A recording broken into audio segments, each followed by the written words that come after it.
आ, अरे भाई, अपनी माँ को कंधे पर उठा, नहीं तो हम सभी बह जाएंगे। अरे पानी में कोई जुगाड़ करता हूँ बेटा। बाबा आप रुक जाइए, मौसम बहुत ज्यादा खराब है।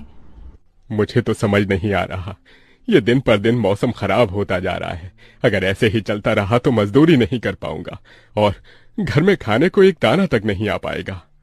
तभी बहुत तेज आंधी तूफान चलता है। अरे देखो जरा, देखो कितनी तेज तूफान चल रहा है। अरे महेश बेटा, तू झोपड़ी के ऊपर तिरपाल तो लगा कर आया था ना? हाँ बाबा, लगा दी थी तिरपाल। और उसके ऊपर तूने ईंटें रखी थी या नहीं? बाबा ईंट रखना तो मैं भूल गया। महेश के इतना कहते ही झोपड़ी के अंदर बारिश की वजह से पानी टपकना शुरू हो जाता है। हे भगवान महेश, तूने ये क्या किया? तुझे मैंने कहा था बारिश और तूफान तेज है, तुझे ईंटें रख देनी चाहिए थी। मुझे लग रहा है कि तिरपाल उड़ गई।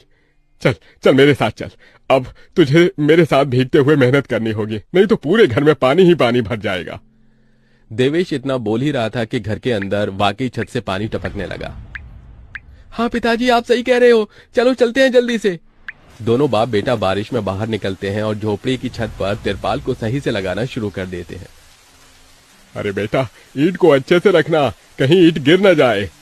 ठीक है पिताजी, सही सही रखूंगा। महेश इतना कहकर अच्छे से ईंट से तिरपाल को दबाने लगता है, जिससे छत ढक जाती है और झोपड़ी में पानी टपकना बंद हो जाता है। लेकिन इसी के चलते हुए बेचारे दोनों के दोनों बहुत बुरी तरह भीग जाते हैं। अरे चलो बेटा, बहुत ठंड हो रही है, बाहर घर में चलते हैं। चलो, बरसात में मौसम बिल्कुल ठंडा हो गया है। हाँ पिताजी, आपने बिल्कुल सही कहा, चलिए। जब दोनों बाप बेटा घर के अंदर आ जाते हैं तो मेघा उन्हें सूखा कपड़ा देती है और अपना शरीर पोंछने के लिए कहती है। आप लोग अपना शरीर पोंछ लो और सूखे कपड़े पहन लो, नहीं तो ठंड लग सकती है। मेघा के दिए हुए कपड़े दोनों पहन लेते हैं। तभी बीमार शकुंतला बिस्तर पर पड़ी हुई मेघा से कहती है, अरे बेटी, तूने खाने के लिए कुछ बनाया नहीं? माँ, मैं बारिश के रुकने का इंतजार कर रही हूँ। घर के अंदर खाना कैसे बनाऊंगी? सारे में धुआं ही धुआं हो जाएगा। मेरी दवाई का समय हो गया है और मुझे भूख भी लग रही है। ठीक है माँ, मैं कुछ करती हूँ। मेघा अपने सिर पर एक सफेद कट्टा रखकर बारिश से बचते हुए बाहर से कुछ ईंटें लाकर घर के अंदर ही छोटा सा चूल्हा बना लेती है और उसी पर खाना बनाना शुरू करती है। अरे बेटी, पूरे घर में धुआं ही धुआं हो गया है। पिताजी, खाना बनाना भी तो बहुत जरूरी था। मेघा जैसे तैसे करके जल्दी जल्दी खाना बना लेती है। वो खाने में नमक मिर्च वाले चावल ही बना पाती है। माँ उठो, ये लोग खाना खा लो। शकुंतला मेघा के हाथों से खाना खाती है। शकुंतला के पूरे शरीर को पैरालाइज हुआ था, जिसके कारण ना तो वो हिल सकती थी और ना ही वो उठ सकती थी।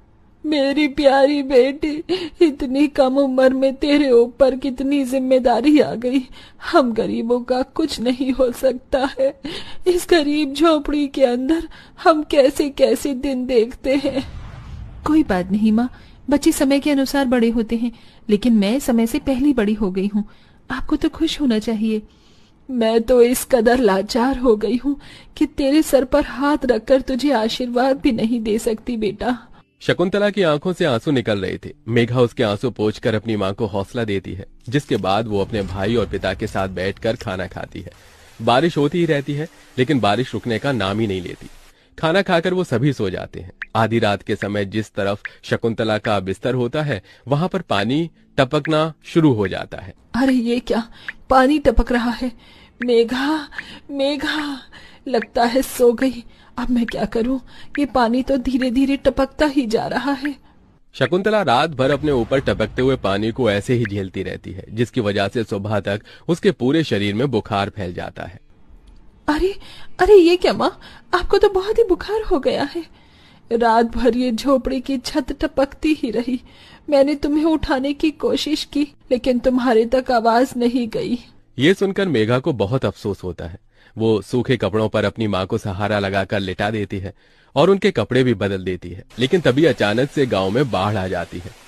अरे अरे ये क्या हो, यहाँ तो पानी भर रहा है। अरे लगता है गांव में बाढ़ आ गई है। अरे हम लोग क्या करें? अरे बेटा महेश,